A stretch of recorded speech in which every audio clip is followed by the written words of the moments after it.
Mature function లాగా ఉంది. అనకూడదురా అలాగా. అనకూడదా?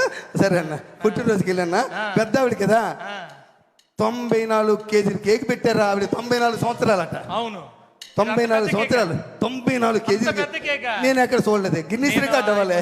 అయిపోయిన తర్వాత అంత అంత కేక్ పెట్టారన్న. కేక్ పెట్టి పెద్దవాడిని తీసుకొచ్చారా, ఎత్తుకొని కుర్చీలో వచ్చి ఇలా పట్టుకొని తీసుకొచ్చారా, తీసుకొచ్చి అక్కడ కూర్చోబెట్టారు. మరి వీళ్ళు కోసేయచ్చు కదా కేకు. పెద్ద ఆవిడ చేతికి ఇచ్చి నువ్వే కొయ్యాలంటున్నారు. ఆవిడేమో కత్తెల పట్టుకొని చాకు పట్టుకొని ఇలా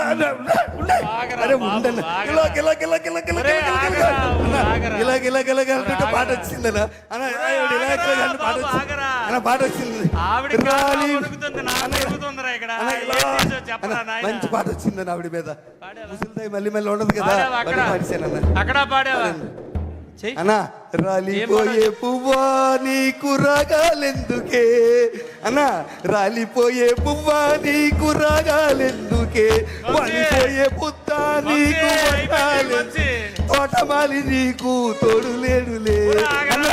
రాలిపోయే పువ్వా అన్నా. మా జీవితాలన్నీ ఇప్పుడే అనుకున్నారా, ఒక్కొక్కటి 1,50,000 అక్కడ కూడా కొట్టారా, ఇప్పుడే తీసేసేలాగా కొట్టారా, అక్కడ కూడా కొట్టారా అన్నారా. నేను ఎంత పాట పాడాను ముసలి, ఎవరైనా పాడారా, ఎవరైనా పాడారా పాట? నేను పాడాను. ఒరే లోకంలో ఎవడు ఇలాంటి పాటలు ఇలాంటి ప్రదేశాలు ఏదన్నా మరి దారుణంగాను అయ్యేటు. ఎలక్షన్కి వెళ్ళి ఏం మాట్లాడేసినా తప్పేనట. అవునరా, అక్కడైతే మనం నాయకులు తయారు చేసిన పాటలు పాడుతున్నావురా. అక్కడికి వెళ్ళి మనం బూతులు మాట్లాడినా చప్పట్లు కొట్టేస్తారట జనం. అయ్యా పాతోళ్ళు నేర్పారులేరా, మనం ఏం చేయగలం అన్న. మీ అందరి కోసం పనిచేసానే అన్న, మీ అందరి కోసం పనిచేశాను నేను. మీరు అందరూ ఎమ్మెల్యేలు అయిపోయారు.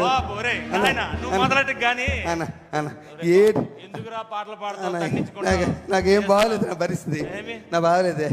మొన్న వెంకట్రావు వాళ్ళ నాన్న, మన కాకినాడ వెంకట్రావు నానాజీ అన్న, కాకినాడ నానాజీ అన్న,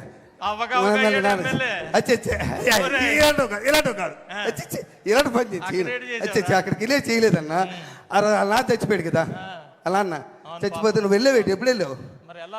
నేను తర్వాత ముందు రోజు వెళ్ళాను. మా ఆవిడ అంది శవం చూస్తుండకి వెళ్తేనట, శవం ఉండకి వెళ్తేనట పట్టింపు ఉండదట, ఏ రోజైనా వెళ్ళొచ్చట. అందుకని పరిగెట్టి వెళ్ళాను, లేట్ అయిపోయాను. వెళ్ళేసరి శవాన్ని లేపేశారు. లేవేసి ఆ దింపుడు కాలం లేదా, దింపుడు కాలం దగ్గర పెట్టి చుట్టూ తిరుగుతున్నారన్న.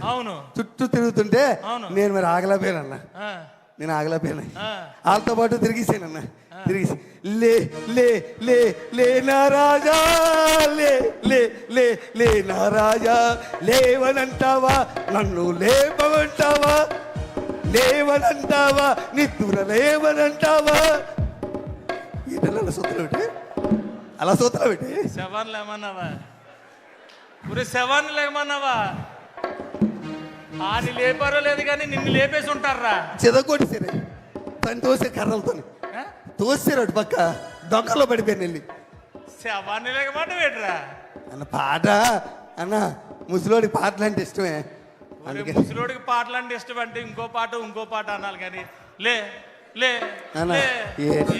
శవాన్ని లేపడం నా టైం బాగా. అందుకే నువ్వు నన్ను పంతులు గారి దగ్గర తీసుకెళ్ళా అన్న, పంతులు గారి దగ్గర తీసుకెళ్ళా నువ్వు అన్న. నన్ను పంతులు గారి నా జాతకు చూపించు నువ్వు. నాకు అంతలాగా తల్లులు తింటున్నానే, నా జాతకు చూపించు నువ్వు. చిన్నప్పటి నుంచి పెరిగాం కదా మన ఇద్దరమే. నా బాధ తెలియదా నీకు? స్కూల్లో ఒకే స్కూల్లో చదువుకున్నాం, ఒక దగ్గర చదివాం. నీకోసం అన్ని త్యాగం చేసింది నేను.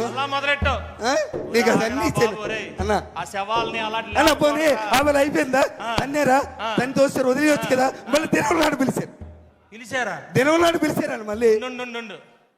ఏమండి నానాజీ గారు, ఒకసారి తన్నిన తర్వాత మళ్ళా పిలుస్తారేటండి మీరు? అడుగు అడుగు అడుగు అడుగు అడుగు మీరు అడగాలిగా. ఆల్రెడీ పనికి మనలో తండారు కదా, తన్నేసినట్టు వదిలేయాలా. దినవనాడు పిలిచారు, నేను వెళ్ళన్నాను. మా ఆవిడ ఒప్పుకోలే. మా ఆవిడ వచ్చే పిలిస్తే వెళ్ళాలి, పెళ్లికి వెళ్ళకపోయినా పర్వాలేదు, సాగు పిలిపోయినప్పుడు తప్పనిసరిగా వెళ్ళాలి అంతన్నా. నేనేం చేయలేదు అదంతా అన్న. ఇలాగే ఉందన్న, బాగా చేశారు. టెంట చేశారన్న. ఆయన పెద్ద ఫోటో పెట్టారే, అదండి పెద్ద ఫోటో పెట్టి అందరూ పువ్వులు దండలు పువ్వులు వేస్తున్నారే. ఎమ్మెల్యే గారు వచ్చారే, చేస్తారు కదరా ఎమ్మెల్యే గారు వచ్చారా, మా నానాజీ ప్రతి ఆయన కూడా వేసారన్న దండది పూలు. దండ వేసినాక అందరూ నిలబడమన్నారే. నాకు ఇన్వెంతలు దూరం నిలబడ్డాను. అదేంటి సబాట ఏ సభ అది?